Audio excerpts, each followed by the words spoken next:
بسم اللہ الرحمن الرحیم والقسم الاول وهو ما يدل على معنى في نفسها اما من صفتها ان يقترن ذلك المعنى المدلول عليه بنفسها في الفهم عنها بأحد الأزمنة الثلاثة أعني الماضي والحال والاستقبال أي حين يفهم ذلك المعنى عنها يفهم أحد الأزمنة الثلاثة أيضا مقارنا له. بسم اللہ الرحمن الرحیم والقسم الاول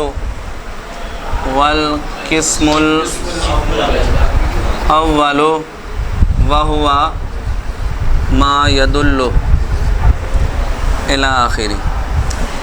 اب یہاں پچھلے سبق میں ہم نے یہ پڑھا تھا کہ کلمہ کی دو حال بیان ہوئے تھے. علامہ کافیہ نے کتنے حال بیان کیے تھے؟ کہ کلمہ فی نفسہا معنی پر دلالت کرتا ہے یا اولا یا نہیں. یہ جو دوسری حالت تھی اس کو کل کے سبق میں ہم نے پڑھا ہے کہ اگر فی نفسہا معنی پر دلالت نہیں کرتا تو یہ جو قسم ثانیہ یہ حرف ہے.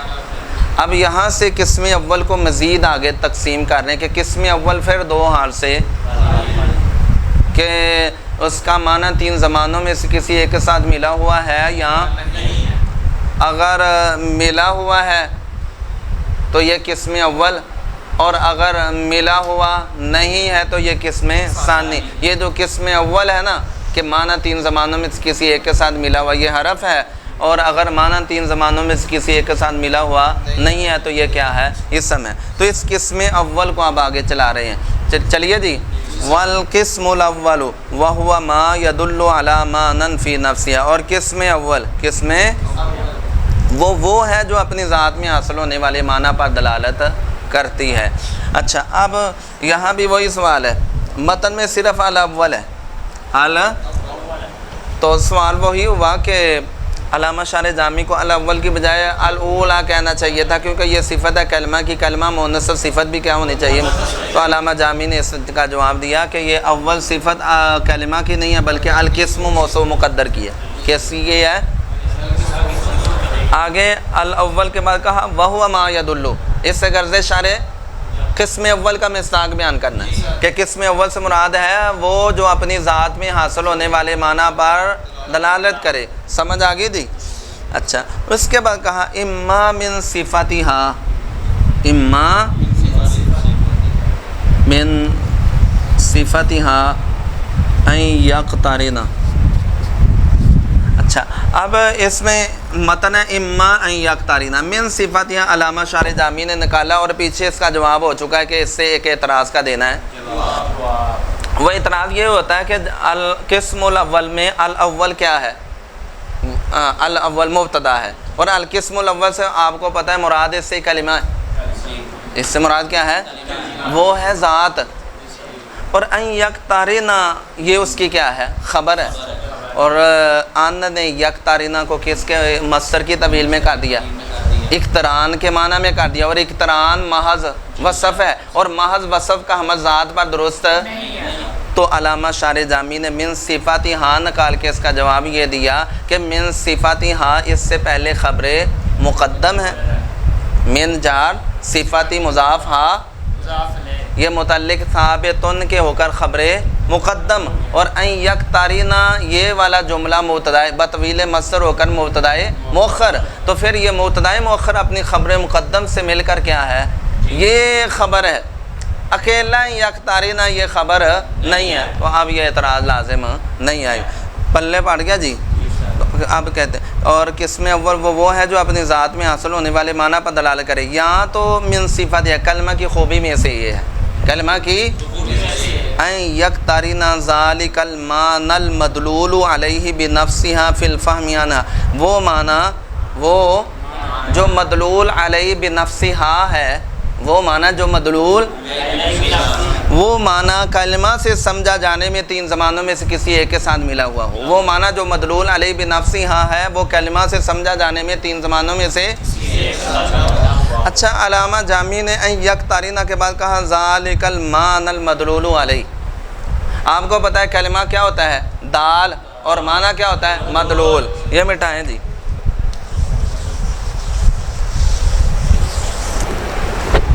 ان یقترن ذالک المعنی، ذالک المعنی المدلول علیہ بنفس، ہاں اچھا جی توجہ ہے، ذالک المعنی سے غرض شارح جامی، غرض یہ بیان کرنا ہے کہ یہ جو یک تارینہ کے اندر ہوا ضمیر ہے نا، ہوا اس کا مرجع معنی ہے، ضمیر کا مرجع۔ اب سوال جواب کے انداز میں سمجھ لیں، سوال یہ ہوتا ہے کہ یک تارینہ کے اندر ضمیر کا مرجع کیا ہے؟ اس میں دو احتمال ہیں کہ ضمیر کا مرجع قسم اول ہے جس سے مراد کلمہ ہے، قسم اول ہے جس سے مراد، یہ کتاب میں بین السطور کافیہ کے اندر لکھا ہوا ہے کہ قسم اول کے تحت یعنی کلمہ، سمجھ آ گئی؟ تو قسم اول سے مراد کلمہ، وہ اس کا کیا ہے؟ مرجع ہے، یا ضمیر کا مرجع معنی ہے؟ اگر ضمیر کا مرجع کس کو بنائیں؟ کلمہ کو بنائیں تو یہ بھی درست نہیں، معنی کو بنائیں تو یہ بھی۔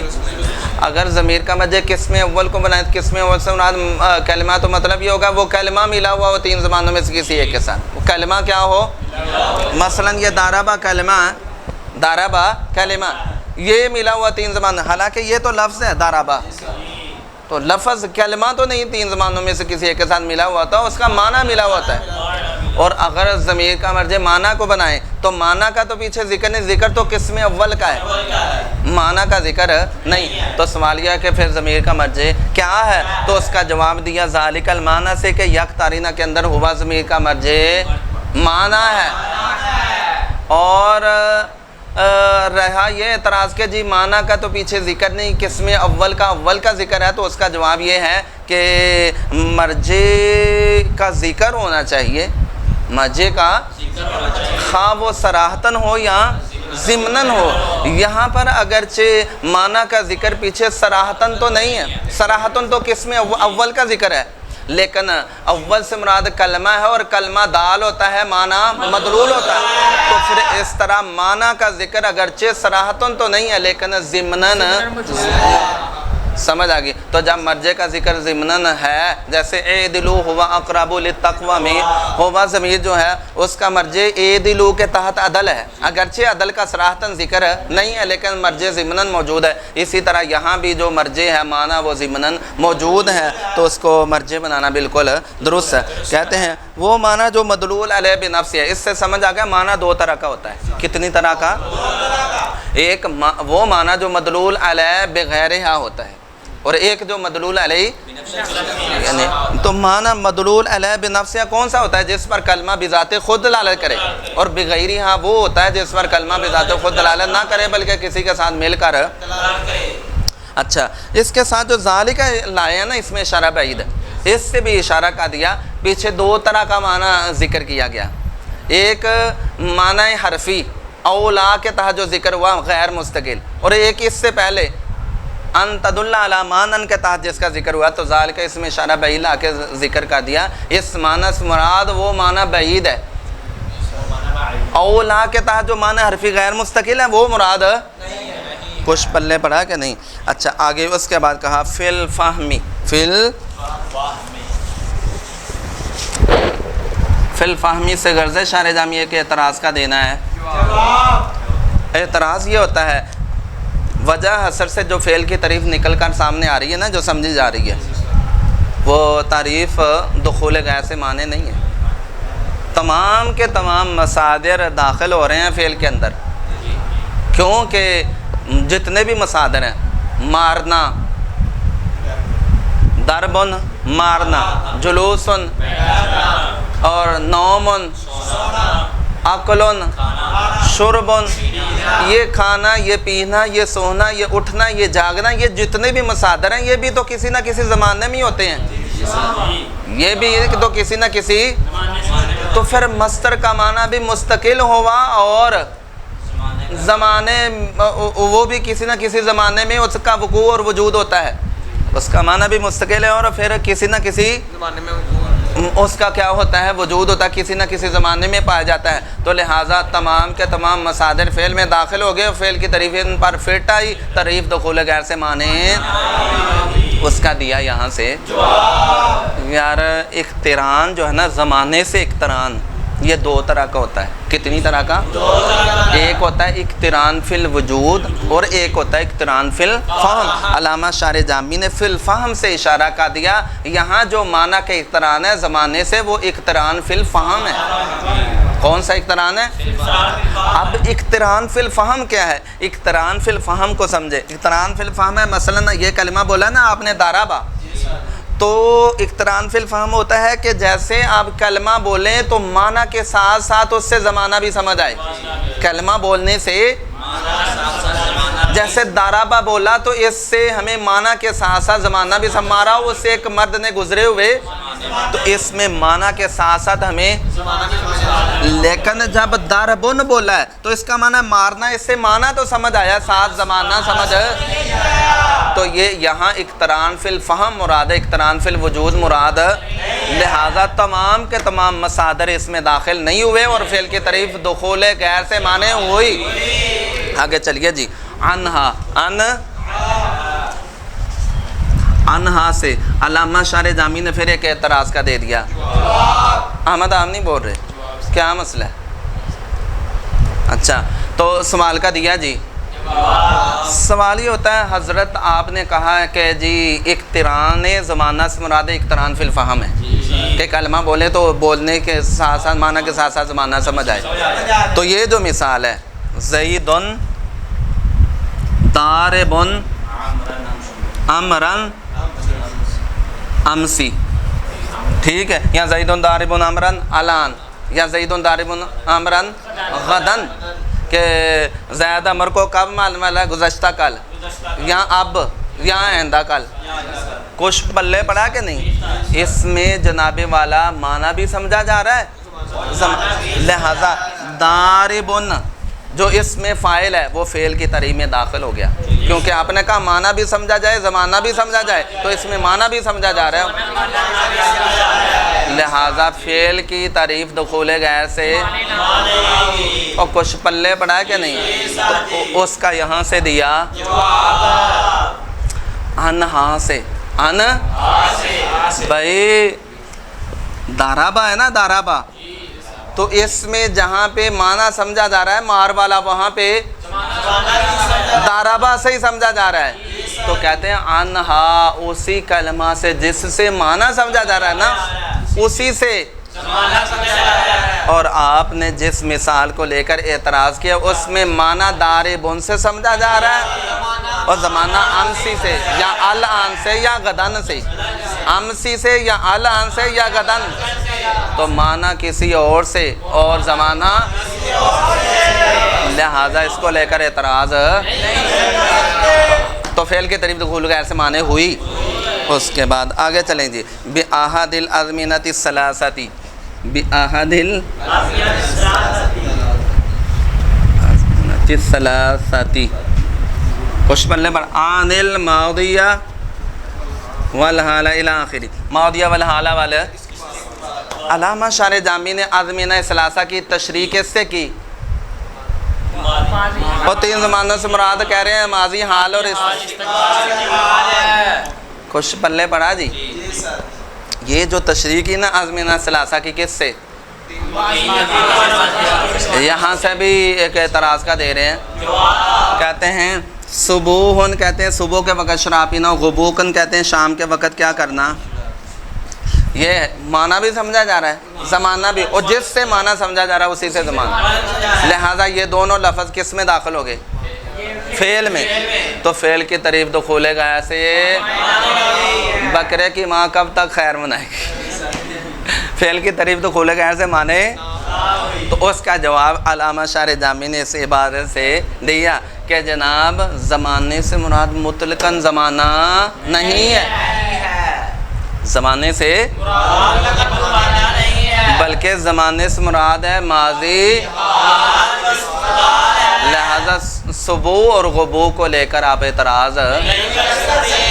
ازمنہ ثلاثہ سے میری مراد ماضی، حال اور استقبال. آگے دیکھیں جی، مٹائیں. ای حین یفہم ذالک المعنی عنہا یفہم احد الازمنۃ الثلاثۃ ایضا مقارنا لہ. ای آگے عمیر، حین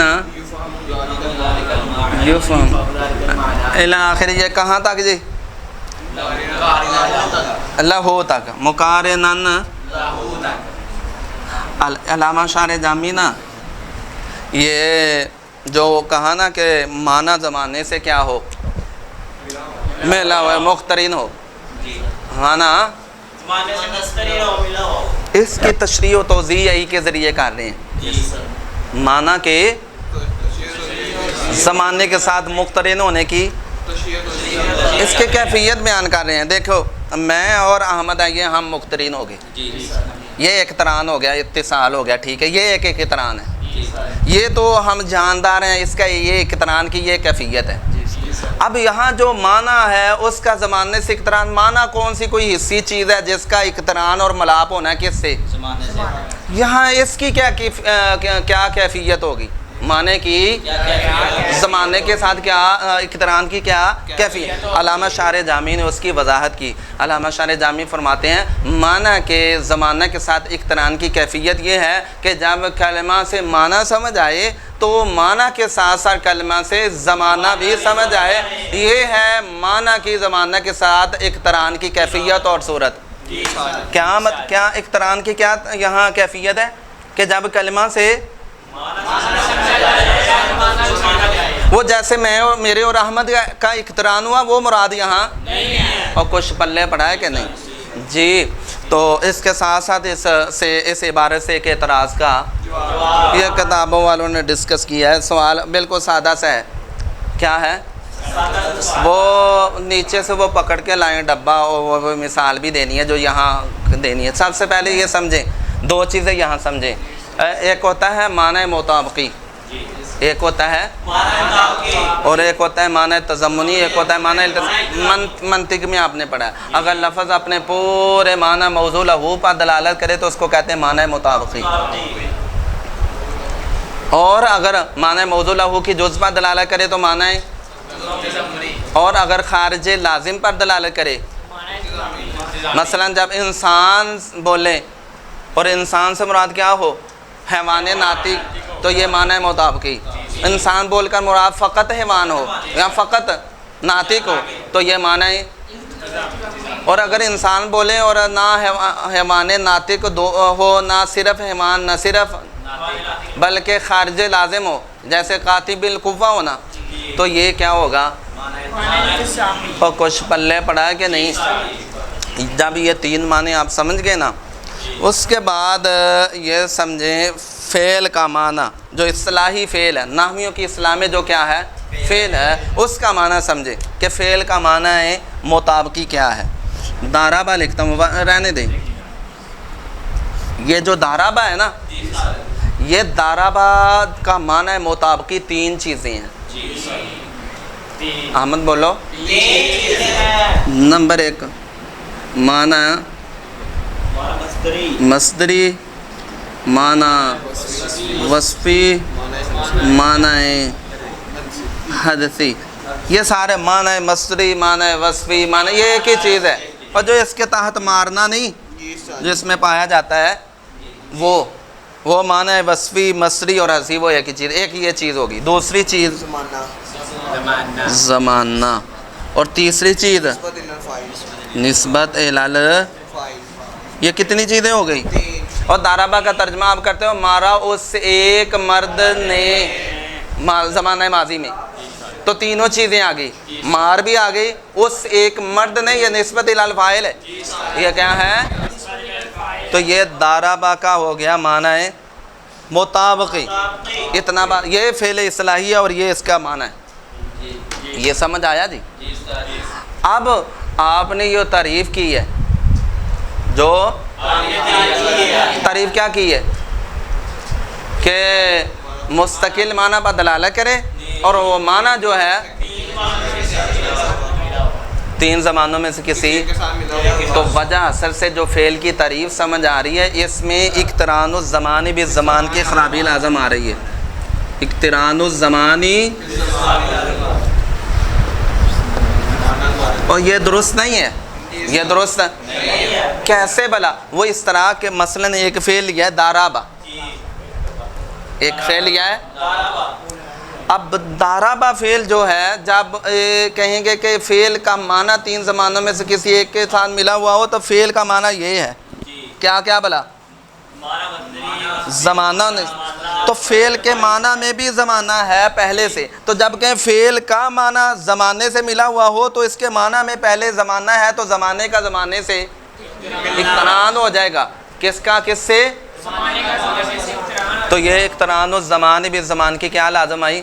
خرابی لازم ہے۔ تو حین یفہم ذالک المعنی عنہا سے علامہ جامی نے اشارہ کر دیا یہاں ضرب فعل کا معنی مطابقی مراد نہیں ہے، معنی مطابقی یہ تینوں ہی یہ مراد، بلکہ یہاں فعل کا معنی تضمنی مراد ہے، معنی نہ یہ مراد ہے نہ صرف یہ مراد ہے معنی مصدری، معنی تضمنی ایک جز مراد ہے۔ تو اب مطلب یہ ہوگا وہ معنی تضمنی جو معنی مصدری ہے نا، جو فعل کے تحت معنی تضمنی ہے معنی مصدری، وہ معنی مصدری تین زمانوں میں سے کسی پورا معنی نہیں، اور اگر پورا معنی ملا ہوا تو پھر اقتران الزمان بالزمان کی خرابی لازم آتی ہے۔ یعنی جواب کا حاصل اور خلاصہ یہ ہے معترض نے اعتراض کیا ہے معنی مطابقی کو لے کر، اعتراض کیا کس کو؟ اور ہم نے جواب دیا ہے معنی تضمنی کو لے کر کہ یہاں جو فعل کا معنی مطابقی مراد نہیں ہے بلکہ معنی تضمنی مراد۔ تو اب اقتران الزمان بالزمان کی خرابی لازم نہیں آتی۔ چلیے اب ذرا دیکھیں اوپر، دیکھیں کہتے ہیں ای حین یفہم ذالک المعنی عنہا، ای حین یفہم ذالک یعنی جس وقت وہ معنی کلمہ سے سمجھا جائے، جس وقت وہ معنی تو یفہم احد الازمنۃ الثلاثۃ ایضاً، تو کہتے ہیں تین زمانوں میں سے ایک زمانہ بھی اس کے مقارن ہو کر سمجھا جائے، جب معنی سمجھا جائے تو سمجھا، یعنی ساتھ زمانہ بھی کیا ہو۔ اچھا یہ جو ہم نے کہا تھا کہ ای حین یفہم ذالک المعنی عنہا سے علامہ شارح جامی نے ایک اعتراض کا دیا ہے کہ جی آپ نے کہا فعل کا معنی تین زمانوں میں سے کسی ایک کے ساتھ ملا ہوا ہو تو فعل کے معنی میں بھی زمانہ ہے، تو زمانے کا زمانے سے کیا ہو جائے گا؟ اقتران الزمان بالزمان باطل ہے، درست۔ اس کو میں نا آپ ایک خارجی اور حصی مثال کے ذریعے اس کو واضح کر دیتا ہوں۔ اگرچہ معنی کا زمانے سے اقتران ایک عقلی چیز ہے، نظر آنے والی نہیں ہے، لیکن ایک نظر آنے والی چیز سے ہم ذرا اس کی کیا کر دیتے ہیں؟ تشریح اور توضیح کر دیتے ہیں۔ دیکھیں یہ گلاس کے اندر کیا ہے؟ پہلے چینی۔ اب میں اس کو کہتا ہوں اپنا عمیر کو، عمیر جو ڈبے کے اندر تین اجزاء ہیں اس کو چینی کے ساتھ ملا دو، مقترن کر دو۔ عمیر کو کہتا ہوں عمیر ملا دے بھی۔ اب تین اجزاء ہیں، پہلے نمبر پہ کیا ہے؟ ٹینگ ہے، ٹینگ ملا دو جی، یہ دوبارہ رکھ دیں جی۔ اب دوسرا دیں چینی،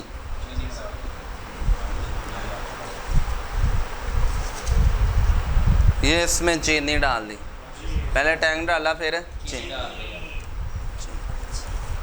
اور تیسرے نمبر پہ کیا ہے؟ نمک۔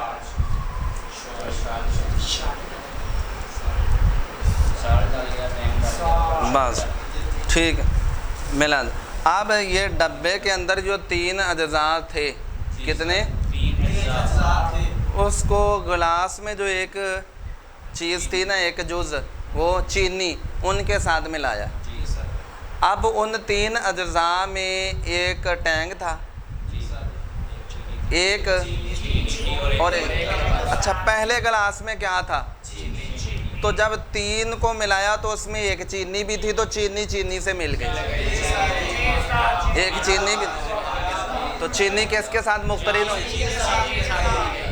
اسی طرح فعل کا جو معنی ہے اس میں تین میں سے معنی مصدری، زمانہ، نسبت الی الفاعل، ان تین میں ایک چیز زمانہ بھی ہے۔ جب یہ کہیں گے فعل کا معنی ملا ہوا ہو تین زمانوں میں سے تو فعل کے معنی میں بھی زمانہ ہے، تو زمانہ مل جائے گا کس سے؟ جو کہ درست۔ اس کا جواب دیا جناب یہاں فعل کا معنی مطابقی مراد بلکہ صرف اور صرف معنی مصدری اور معنی تضمنی، معنی حدثی اور وصفی مراد ہے۔ معنی تضمنی ایک جز مراد ہے، وہ ہے معنی مصدری۔ اور کچھ پلے بڑا زمانہ مراد نہیں ہے، نسبت الی الفاعل بھی مراد ہے۔ مطلب یہ ہے وہ معنی تضمنی جو ہے نا، معنی حدثی اور معنی مصدری، وہ ملا ہوا وہ تین زمانوں میں سے۔ تو اب دیکھیں، جب میں صرف اور صرف ایک چیز کو ملاتا ہوں، اس کو کس کو، تو اب چینی کا چینی سے اقتران لازم ہے۔ یہاں بھی صرف معنی حدثی مراد ہے کہ وہ معنی حدثی معنی مصدری تین زمانوں میں سے کسی ایک کے ساتھ ملا ہوا ہو۔ تو جواب کا حاصل و خلاصہ یہ نکلا، معترض نے اعتراض کیا ہے معنی مطابقی کو لے کر، جبکہ ہم نے اس کا جواب دیا ہے معنی تضمنی کو لے کر، تضمنی کو لے کر۔